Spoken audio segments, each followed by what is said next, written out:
जय हिंद दोस्तों, स्वागत है आपका आपके अपने चैनल स्टडी ब्लास्टर पर। और मेरा नाम है दिनेश आर्य। उम्मीद करते हैं कि आपकी रेलवे ग्रुप डी की तैयारी बहुत अच्छे से चल रही होगी। अब देखिए, जिन लोगों का यहाँ पर एग्जाम आने वाली शिफ्ट में है या फिर आने वाले फेजेस में है, उनके लिए सेशन बहुत इंपॉर्टेंट हो जाता है, क्योंकि इसमें हम डिस्कस करने वाले हैं 18 अगस्त की यहाँ पर सेकंड शिफ्ट में हुए ग्रुप डी पेपर के सभी ऑथेंटिक क्वेश्चन जो कि 100% रियल हैं। तो यहाँ देखिए, पहला क्वेश्चन क्या पूछा गया कि अनुच्छेद 21 से संबंधित यहाँ पर ये पहला क्वेश्चन था, जिसमें कि देखिए अनुच्छेद 21 जो है वो किससे संबंधित है, यहाँ पर प्राण एवं दैहिक स्वतंत्रता से यहाँ पर जो अनुच्छेद 21 है ये यहाँ संबंधित है। दूसरा क्वेश्चन यहाँ पूछा गया, देखिए आत्मीय सभा की स्थापना किसने की, तो आत्मीय सभा की स्थापना यहाँ पर राजा राम मोहन राय ने की थी। और यहाँ पर पिछली शिफ्ट में जो क्वेश्चन पूछा गया था कि ब्रह्म समाज की स्थापना, तो ब्रह्म समाज की स्थापना भी यहाँ पर राजा राम मोहन राय ने की थी। अगला क्वेश्चन यहाँ सुप्रीम कोर्ट के जजों की संख्या से पूछा गया। तो देखिए, इसकी पूरी डिटेल हम आपको बता देते हैं कि जो सुप्रीम कोर्ट की स्थापना थी 28 जनवरी 1950 में की गई। अब यहाँ पर देखिए, 28 जनवरी 1950 में जब इसमें जजों की संख्या थी वो कितनी थी, तो 7+1 यानी कि टोटल 8 जज इसमें हुआ करते थे। वर्तमान में संख्या की बात करें तो वर्तमान में 33+1 यानी कि टोटल यहाँ पर 34 यहाँ पर जज इसके अंदर इस टाइम पर मौजूद हैं। अगला यहाँ पर देखिए, खीरे का सर्वाधिक निर्यात कौन कर रहा है, तो इस समय पर खीरे का सर्वाधिक निर्यात यहाँ पर भारत कर रहा है, यानी कि भारत में यहाँ पर खूब तरह से खूब अच्छे से यहाँ पर खीरा निर्यात हो रहा है, खूब खीरा यहाँ पर खाया जा रहा है। अगला देखिएगा, शीशम शहतूत किस प्रकार के वनों में पाए जाते हैं, तो ये यहाँ पर उष्ण कटिबंधीय सदाबहार वनों में पाए जाते हैं और इन्हीं वनों को पर्णपाती वन भी कहा जाता है। अगला यहाँ पर देखिए, दो क्वेश्चन है कि राजभाषा आयोग की स्थापना कब की गई, तो राजभाषा आयोग की स्थापना 1955 में की गई और इसके अध्यक्ष कौन थे, तो अध्यक्ष थे यहाँ पर बाल गंगाधर खरे। बिल्कुल खरा क्वेश्चन है। देखिए अगला देखिएगा, राजभाषा अधिनियम कब पारित किया गया, एक क्वेश्चन ये भी यहाँ पर पूछा गया, तो ये कब पारित किया गया, 1963 में। अगर हम बात करें हमारे संविधान के अंदर कितनी भाषाओं ने यहाँ पर मान्यता प्राप्त की या फिर मान्यता प्राप्त भाषाएं कितनी हैं संविधान के अंदर, तो 22 भाषाएं यहाँ पर मान्यता प्राप्त हैं।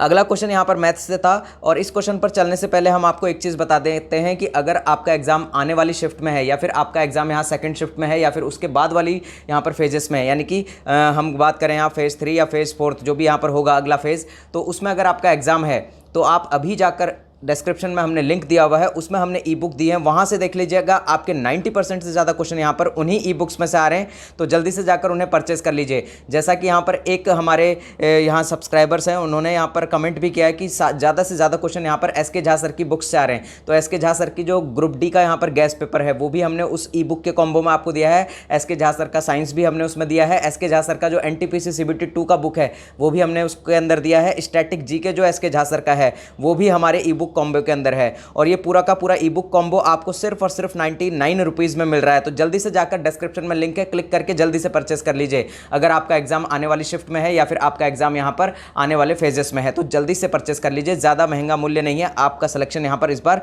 100% हो जाएगा। तो यहाँ देखिए, अगला क्वेश्चन क्या था मैथ से कि प्रिंसिपल यहाँ अगर 1000 है और अमाउंट यहाँ कितना बन जाता है 1331 और रेट यहाँ पर रेट इंटरेस्ट क्या है, तो यहाँ 10% का इंटरेस्ट लगता है। तो यहाँ टाइम आपसे पूछा गया था और यहाँ CI भी आपसे पूछा गया था। तो टाइम की बात करें तो देखिए, इस क्वेश्चन को आप इजीली सॉल्व कर सकते हैं। तो यहाँ देखिएगा कि यहाँ देखिए 1000 से 1331, अगर हम 1000 की बात करें तो ये 10 की पावर 3 है और 1331 की बात करें तो 11 की पावर 3 है।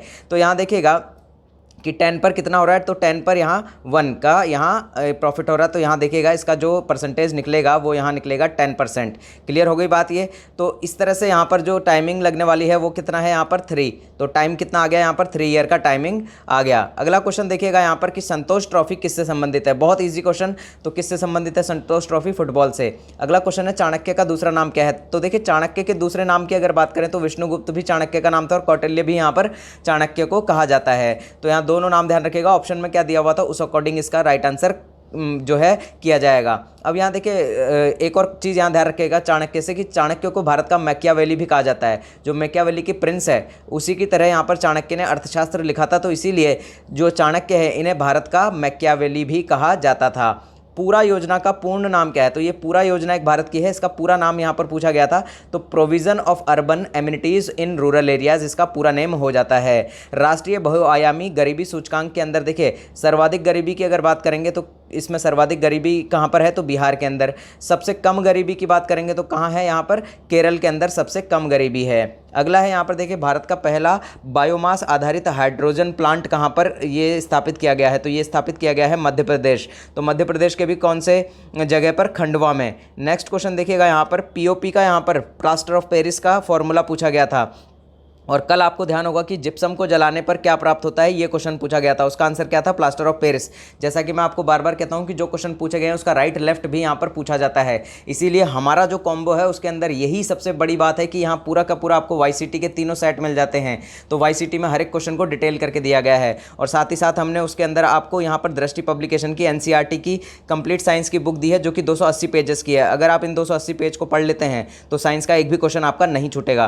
तो यहाँ देखिए प्लास्टर ऑफ पेरिस का यहाँ फॉर्मूला क्या हो जाता है, CaSO4.1/2H2O, यहाँ पर इसका फॉर्मूला हो जाता है। अनुच्छेद 17 जो है किससे संबंधित है, तो छुआछूत निषेध से यहाँ पर संबंधित है, यानी कि अनटचेबिलिटी से यहाँ पर अनुच्छेद नंबर 17 संबंधित है। फिर अगला पूछा गया कि अनुच्छेद नंबर 148 किससे संबंधित है, तो कैग से, यानी कि controller and auditor general of India से संबंधित है। अगला है यहाँ पर चेरनोबिल परमाणु घटना कब हुई, तो ये देखिएगा, ये बहुत इंपॉर्टेंट क्वेश्चन है। देखिए आज पूछ भी लिया गया है और हमने आपको ये साइंस के अंदर पढ़ाया भी था। तो यहाँ पर ये कब हुई थी, 1986 में। फीफा की स्थापना कब की गई थी, स्टैटिक जीके का हमारा वीडियो देख लीजिएगा, उसमें हमने आपको ये क्लियरली बताया था। तो 1904 में हुई थी। नेक्स्ट यहाँ पर रक्तदाब, जो एक सामान्य व्यक्ति का रक्तदाब होता है वो कितना होता है, 120/80 mm/Hg होता है।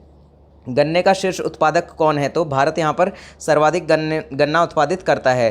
त्रिपुरा के सीएम जो कि चेंज हुए हैं, देखिए करंट अफेयर का फिर से क्वेश्चन आया, और सीएम की पूरी लिस्ट और राज्यपाल की पूरी लिस्ट और पूरे राज्यों की राजधानी की पूरी लिस्ट हमने आपको करा दी है, जाकर वीडियो देख सकते हैं करंट अफेयर्स में। तो कौन है त्रिपुरा के सीएम, माणिक साहा हैं। अगला क्वेश्चन है यहाँ पर फायर फाइटर के कपड़े किससे बने होते हैं, तो फायर फाइटर के जो कपड़े हैं वो एस्बेस्टोस से बने होते हैं। घंटे की सुई में 23 मिनट कितना कोण बनेगा, 23 मिनट में कितना कोण बनेगा, तो इसका आंसर आपको यहाँ कमेंट बॉक्स में देना है, ये सॉल्यूशन मैं आपको नहीं करवा रहा हूँ। अगला क्वेश्चन है चुनाव आयोग के अध्यक्ष वर्तमान से पहले, देखिए क्वेश्चन को थोड़ा सा घुमाया गया है कि वर्तमान से पहले कौन थे, तो वर्तमान से पहले जो थे वो थे सुशील चंद्रा। अगर आपसे क्वेश्चन पूछ लिया जाए कि चुनाव आयोग के वर्तमान अध्यक्ष कौन है, तो वो है राजीव कुमार। नेक्स्ट क्वेश्चन है यहाँ पर मीनाक्षी मंदिर कहाँ पर है, ये क्वेश्चन भी आपसे पूछा गया। तो मीनाक्षी मंदिर कहाँ पर है, तमिलनाडु में है, और तमिलनाडु के कौन से शहर में, मदुरई नगर के अंदर स्थित है। तो मिलते हैं अगले वीडियो में, तब तक के लिए जय हिंद जय भारत।